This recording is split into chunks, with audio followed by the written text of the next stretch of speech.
Voy a presentar un paciente. La verdad que la historia clínica no estaba tan completa, pero bueno, más o menos algunos datos tenemos. Es un paciente masculino de 58 años. No tenía antecedentes patológicos. Se le pidió el estudio porque se estaba sospechando neuritis óptica, entonces se le pidió una resonancia de cerebro y de nervios ópticos con gadolinio. Voy a pasar algunas imágenes. No puse lo de los cortes de nervio ópticos porque no tenía imagen significativa. No sé si alguien te quiere ir describiendo lo que ven estas imágenes. A ver, Verónica. No escuché ni de qué edad tenía. 58 años.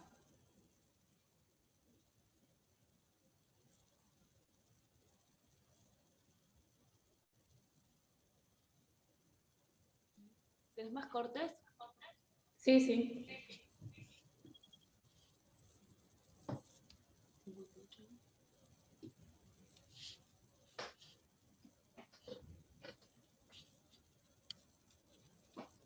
Ese sería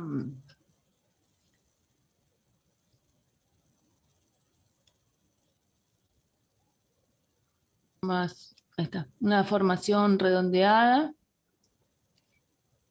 Hipo, esto es con contraste, ¿no?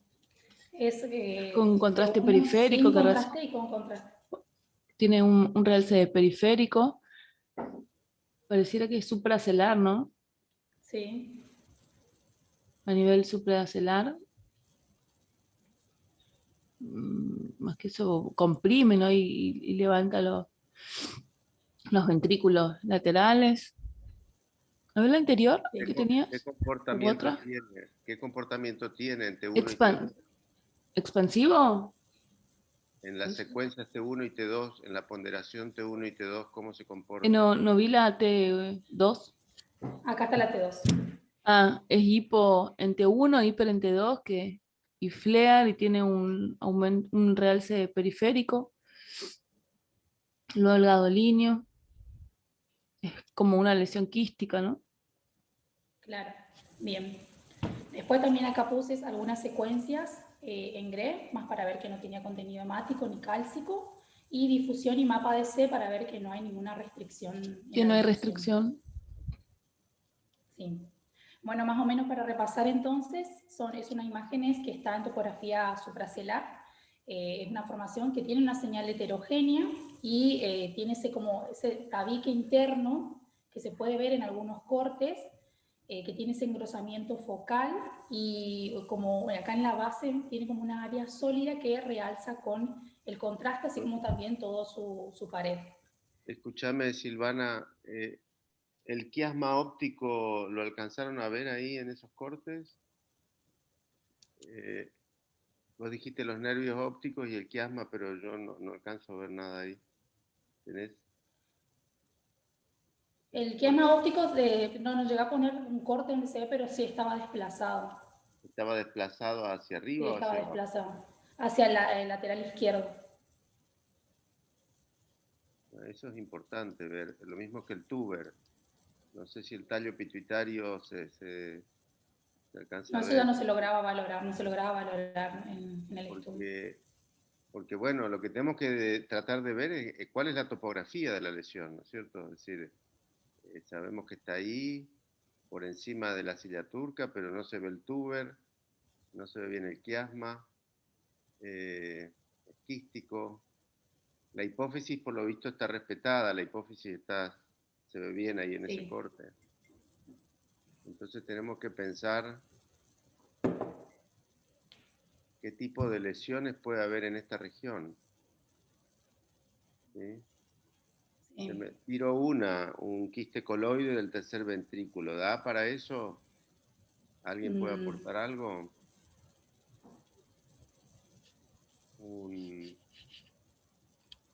Un quiste de la Algo un bolsa poco más de frecuente. Raschke. Un quiste de Sí, la ese bolsa puede de ser Raschke. también. Ese es un diagnóstico. A ver, ¿quién más? ¿Qué tipo de lesiones hay en la región hipotalámica? Diremos, Iremos diagnóstico, a ver. ¿Un adenoma puede ser? Sí, puede ser un adenoma con un comportamiento quístico. Sí, de qué origen, digamos, ¿no? Hipotalámico, Puede ¿será? ser Este, un adenoma después, hipofisario, puede ser de comportamiento quístico. después se me ocurre también que hay tumores como, que no es la Cráneo edad faríngeo. ni el costo, pero hay astrocitoma quístico, astrocitoma pilocítico, tumores primarios, ¿no? De origen glial, que podrían estar en esa zona. Después en la región hipotalámica, los tumores que tienen que ver con las células germinales. Claro. Después si Bueno, coincide o no el patrón es otra cosa, digamos, ¿no? Pero tenemos que hacer un repaso de qué cosas podemos ver en esa topografía. bueno. Algunos diagnósticos en los que me basé en realidad por las Ahí características de la la imagen doctora y la pone, perdón, Silvana, la doctora Verónica pone cráneo faringioma también. también es una opción.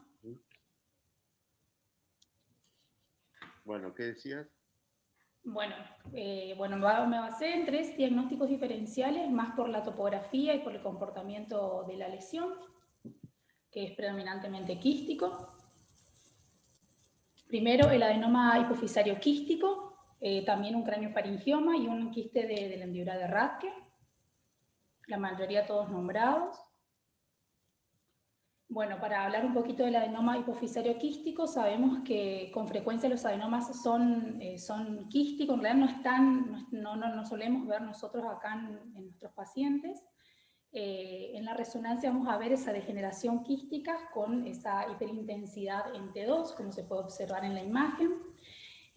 Suele tener también esa imagen como nodular, que tiene un realce tras la administración del material de contraste, dependiendo mucho del contenido que tenga, si es proteico o no, va a tener una señal diferente en secuencia T1. Si es rico en proteína, la señal va a ser hiperintensa. Y también entonces dijimos que puede tener ese nódulo mural, puede tener realce y también el realce anular. Esta no presenta calcio. Bueno, el craniofaringioma, que es otro de los diagnósticos, que son masas supracelares, en realidad son bastante frecuentes en niños, y la resonancia tiene un comportamiento mixto dependiendo de la histología que tengan. En T1 puede ser iso, hipo o hiperintensa. El T2 puede ser hipo o hiperintenso, dependiendo también del comportamiento de si tiene más componente quístico o más componente sólido. Los componentes sólidos, como se puede ver acá en las imágenes de abajo, vemos como los componentes sólidos tienen un realce tras la administración del material del contraste, y algo característico de esta lesión, que el FLAIR no es que tiene ese comportamiento típico del líquido, sino que tiene como supresión va a ser hiperintenso la lesión en FLAIR. Y puede presentar mayormente calcificaciones. Por último, el quiste de la hendidura de Rathke, que también es frecuente de ver, son lesiones quísticas benignas derivadas del resto de la bolsa de Rathke. Puede ser intrahipofisaria, supracelar o ambos. Y la señal también va a variar según el contenido de la lesión quística. La intensidad entonces va a ser variable. Mayormente, acá puse una imagen que no es tan parecida a nuestro paciente, pero me pareció importante mostrarla. Es un paciente acá del servicio y es la presentación más típica que tiene los quistes de Rathke, porque suelen tener comportamientos diferentes en resonancia. En la mayoría va a ser una lesión hiperintensa en T1, isohipointensa en T2, como se puede ver acá en nuestro paciente, en este paciente, o también en un 30, 40 o 40% puede tener el mismo comportamiento que el líquido cefalorraquídeo. Y menormente puede tener un comportamiento mixto con incluso un nivel líquido-líquido. Algo característico es que no realza con el contraste. Bueno, más o menos con estos 3 diagnósticos, ¿cuál sería el más probable? Si alguien quiere decirlo.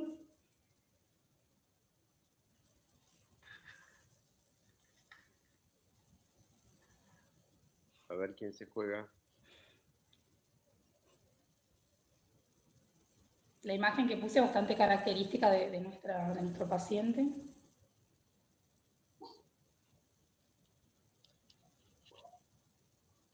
Muy bien, sí, el segundo es el más parecido, ¿no? Ahí, Sí. como dice Belén. La verdad que yo no estoy viendo, no puedo ver el chat.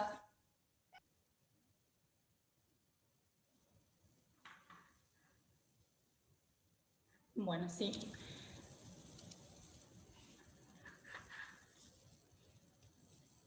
El craneofaringioma es el diagnóstico. Este paciente en realidad se realizó la resección quirúrgica y se llegó al diagnóstico de un craneofaringioma. Algunos tips más para repasar el tema, que son tumores generalmente benignos.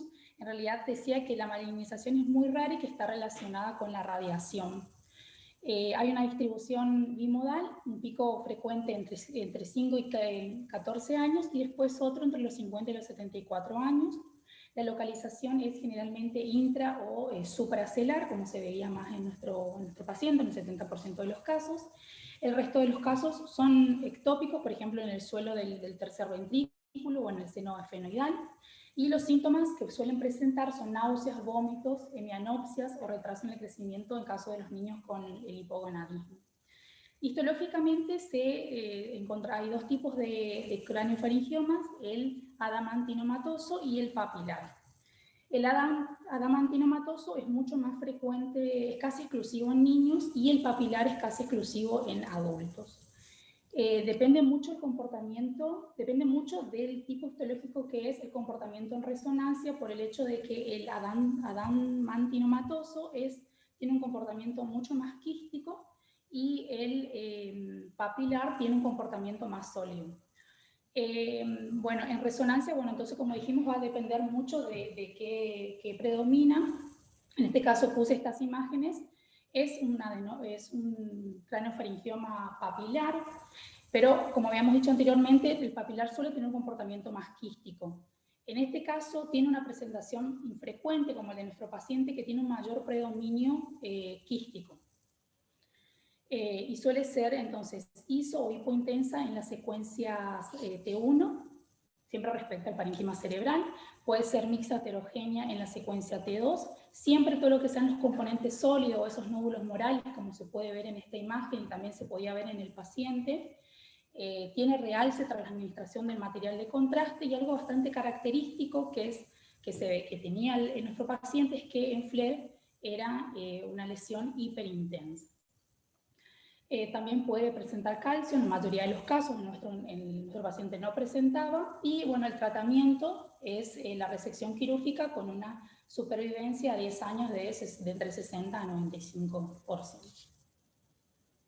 Bueno, eso es todo, era más para repasar el tema.